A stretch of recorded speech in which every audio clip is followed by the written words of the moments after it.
It's what you're doing, it's making me feel like I'm falling. And when you're moving, I can hear my calling. There's no one else here that I see but you. It's what you're doing, it's making me feel like I'm falling. Yeah, I'm falling in love. Hi guys, back in again for another video. This is Feby Vito, your Filipina housewife here in Japan. So for today's video, dahil nasa 36 weeks pregnant na tayo, so malapit na tayo sa finish line. And kailangan na din natin na mag-prepare kung ano yung mga dadalhin natin. Ito yung mga napak ko guys, so hindi pa to siya kompleto kasi meron pa akong idadagdag and meron pa akong mga kulang.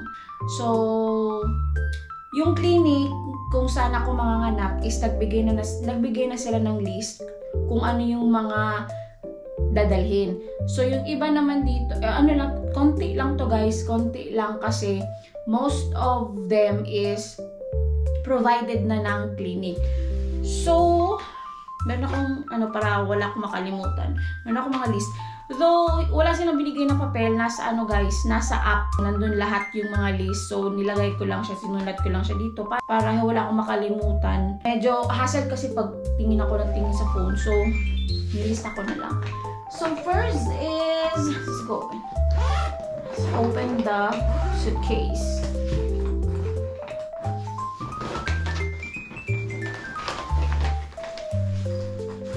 Let's open the suitcase. So, eto guys is, dito na area is for me and for the baby. Napak ko na talaga siya actually. So, ipapakita ko na lang sa inyo kung ano yung mga nilagay ko. Kung ano yung mga napak ko and ano yung mga nandun sa list. Eto, meron ako itong lagayan. First is yung nursing bra. Yung postpartum panties and meron din akong regular panties na dala. Pelvic vest, yung dito sa sa tiyan. Meron ako dito ko nilagay. So nandito na lahat sa isang bag. And this area naman is nandito yung compression socks ko and yung breast pads nandito sa lagayan dito guys. Nandito yung breast pads ko nakalagay. Next is, ito is for baby. Doon sa clinic is, nag-stay si baby doon, is provided na ng clinic yung damit niya everyday. So, yung dadalhin ko lang is yung pauwi. So, ito yun. Naka-prepare na siya. Doon sa clinic kasi, ano ba tawag doon? Gown? Lab gown? Lab gown na ang tawag doon. Hindi ako sure. Pero, provided din ng clinic yung susuotin ko while nagstay din ako doon. So, ang dadalhin ko lang is yung pauwi ko. So, nandito siya. Next is yung slipper. Nagdala ko ng slipper in case. Next is my toiletries. Nasa isang lagayan ko siya nilagay. Tadaan! See? So, dito na area is, nandito yung toiletries ko. Nandito yung shampoo, conditioner. Though, naman guys, provided din naman ng clinic yung mga shampoo, yung mga conditioner, yung body wash. Meron kasi akong ginagamit talaga. So, yun. So, next is yung skincare. So, kukunin ko lang. If ever gusto ko maligo is, kukunin ko lang guys, ganun. And yung skincare ko, nandito na din. And hindi ko pa nalagay yung toothbrush ko, toothpaste, ganun. And yung makeup ko. Yung makeup naman naman todo-todo yung yung powder, ganun. So, powder, blush on, ganun lang. Hindi pa to siya kompleto guys. Provided din naman ng clinic yung mga toothbrush, ganun. So, at least meron lang din talaga akong dala. And ito, hindi din talaga siya hassle kasi gaganon mo lang siya. Tapos, ganun. Nasa isang lang siya, isang lagayan. Tapos, if ever gusto mong gamitin yung kukunin mo lang. See?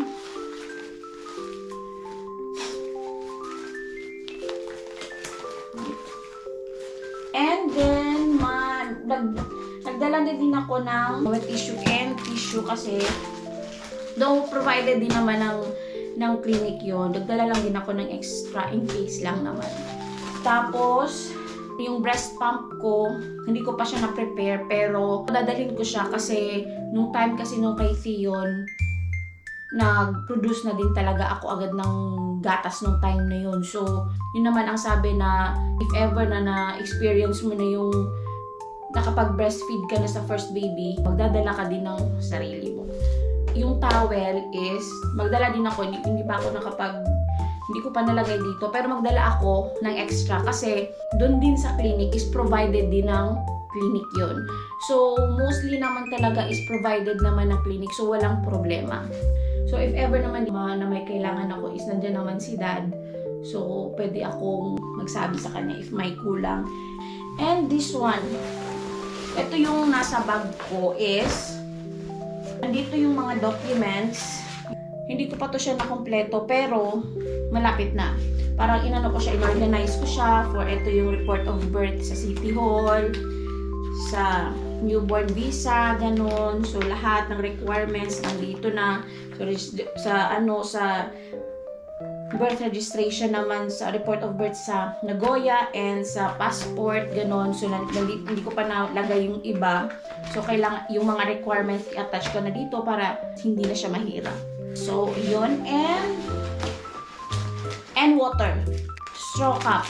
Ito ano naman siya, kasya naman siya dito. Ito nandito sa Daiso. Ito kasya naman to siya dito sa sa loob. Para hindi ka na mahirapan. So nagdala ako ng 2 water and kailangan din ng everyday, kailangan din ng 2 liters ng water. 2 liters ng water everyday. Tapos yung paper cup provided din ng clinic. So if ever na maubusan pag bisita naman si dad, magdadala lang siya ng water. Kasi yun yung kailangan eh. And nagdala din ako ng towel sa loob dito.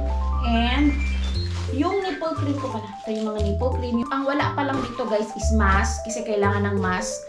Kasi pag lalabas ka, mag-shower ka, or kakausap ka ng nurse, so kailangan mo ng mask. So, ang nakalagay kasi dito sa list is 5 to 6. So, magdadala ko ng 10. Para para sure, 'di ba? Ang wala ko pa dito is dito ko ilagay yung charger, yung charger ng GoPro, ng phone, yung mga other documents, yung bossicho ko, and yung mga cards, dito ko na lahat ilagay. And this one guys, dadalhin ko siya kasi para if ever na mag-breastfeed ako, so igaganon ko lang siya, ilalagay ko lang siya dito, tapos dito si baby. Ganun. So, yun lang.